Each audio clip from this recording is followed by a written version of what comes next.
The mortgage payment on a $1.6 million Toronto detached home is now roughly $6,700 a month. The mortgage payment on a comparable Calgary home is around $3,400 a month. That's $3,300 a month difference, nearly $40,000 a year. And that's before we even talk about taxes.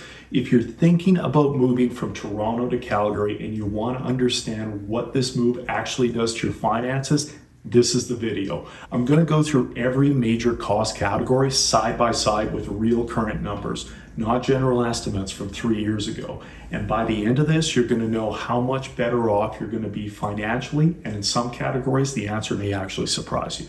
Quick note before we dive in, if you're watching this because you're seriously considering making this move, I work with relocation buyers in Calgary every week. I help people figure out not just whether the numbers work, but which communities make sense for their lifestyle and budget. My contact information and free home buyer's guide are both in the description. Happy to help. All right, let's get to the numbers. Let's start with housing because this is where the comparison gets most dramatic and where most people's decision really gets made. In Toronto right now, the average detached home in the city proper is sitting at approximately 1.6 million as of early 2026. That's actually down from its peak. The market has softened about 8% year over year, but it's still 1.57 million. Now, semi-detached homes are averaging around 1 to 1.1 million. A two-bedroom condo in a decent area will run you 6 to 700,000. And Toronto condos have been hit hard, down significantly from the pandemic highs, but the detached market remains stubbornly expensive.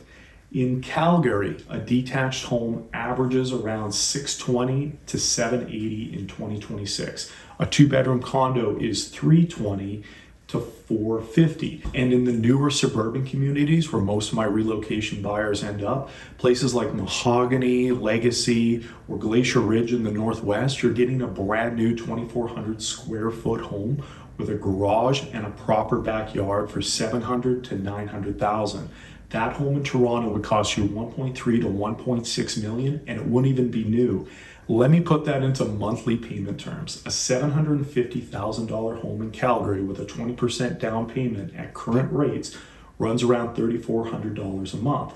A $1.6 million Toronto detached home with 20% down runs about $6,700 a month. That's a $3,300 monthly gap. That's nearly $40,000 per year.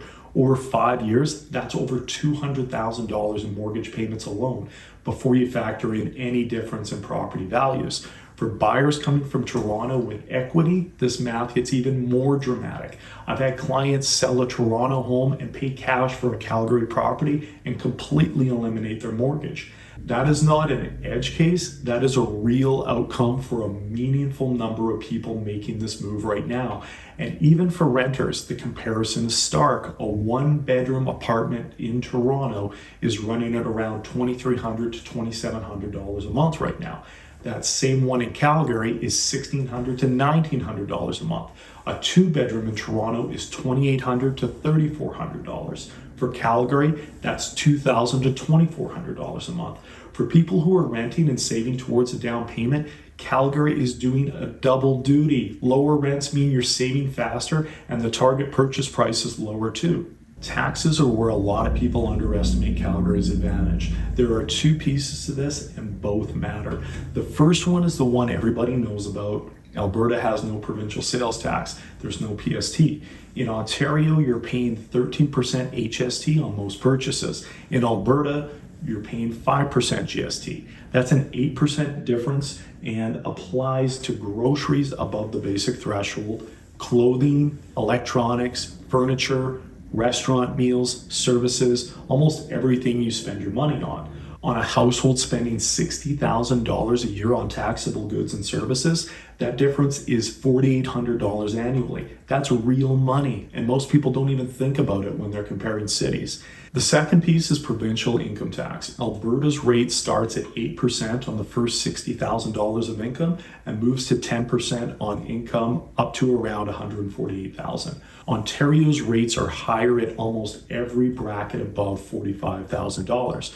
On a $150,000 income, the difference isn't enormous, a few $1,000s, but it compounds. And at higher incomes, the Alberta advantage grows. For a dual income professional household earning $250,000 combined, the provincial tax between Alberta and Ontario can be between $8,000 to $12,000 a year, depending on how the incomes are split. That's not nothing. Put housing and tax savings together, and then you start to understand why people talk about Calgary the way that they do.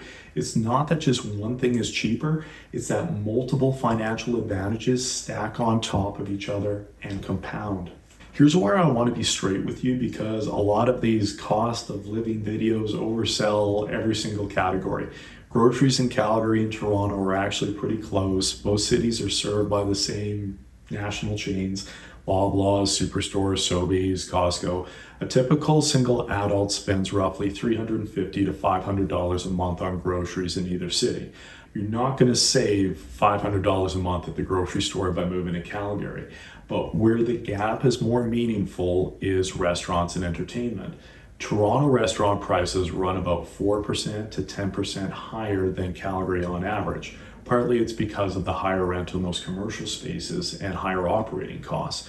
It's not a dramatic difference per meal, but if you eat out regularly, it adds up over a year. Transportation is interesting. Calgary is a car-dependent city. If you're coming from Toronto, where you could genuinely live without a car, that changes in Calgary. You're almost certainly going to need a vehicle here, and that means insurance, fuel, and maintenance costs that a transit-reliant Toronto lifestyle doesn't have. Calgary's transit system does exist, and it's getting better, but it doesn't replace a car the way that the TTC does for a lot of Toronto residents. Budget for that. Utilities in Calgary run around $300 to $400 a month for a typical household, covering electricity, heating, and water. Calgary winters are cold and heating costs are real, though natural gas is relatively affordable in Alberta compared to electricity-heavy provinces. Internet service adds another $70 to $100 a month on top of that. Toronto utilities are broadly comparable, even though the electricity costs in Ontario are among the highest in Canada due to the provincial's energy pricing structure. Overall, though, utilities are not a dramatic differentiator between the two cities, but Calgary edges out Toronto here too. For families, this one matters a lot. The federal $10 a day childcare program has rolled out across Canada, but implementation varies by province. Alberta has been slower to fully implement it compared to other provinces, which means regulated childcare in Calgary can still run $800 to $1,500 a month, depending on the facility and the age of your child. Ontario has been making progress on childcare costs as well, so the gap here was narrowed in recent years. So this is one category where you shouldn't assume a massive Calgary advantage without doing the research to specific communities that you're moving into. Some Calgary communities have wait lists at regulated daycares. Build that into your planning. So let's put all this together, because that's what the title of this video promised. For a professional household earning $200,000 combined, buying a home in the $700,000 to $800,000 range, and living the typical professional lifestyle, the rough annual financial advantage of Calgary over Toronto looks something like this. Mortgage savings, roughly $39,000 to $40,000 a year, based on the payment gap we covered. Provincial sales tax savings, roughly $3,000 to $5,000 a year, depending on spending habits. Provincial income tax savings, roughly $3,000 to $8,000 a year, depending on income split and bracket. Restaurant and entertainment, modest, maybe $1,000 to $2,000 a year. Add it up and you're looking at a realistic annual financial advantage of $45,000 to $55,000 a year for a typical household. Over 5 years, that's $225,000 to $275,000. That's not a rounding error. That's life-changing money. Now, the categories where Toronto has the advantage: salaries in certain sectors, particularly finance and tech. Those can be higher in Toronto. Cultural density, transit, and certain lifestyle amenities are better in Toronto for people who prioritize those things. And if your equity situation in Toronto means you're not carrying much of a mortgage there anyway, the housing gap matters less to your monthly cash flow. But for the vast majority of professional families I work with, people who are carrying a real mortgage and value space and community, and are realistic about the lifestyle they want, Calgary is not just better financially, it's dramatically better.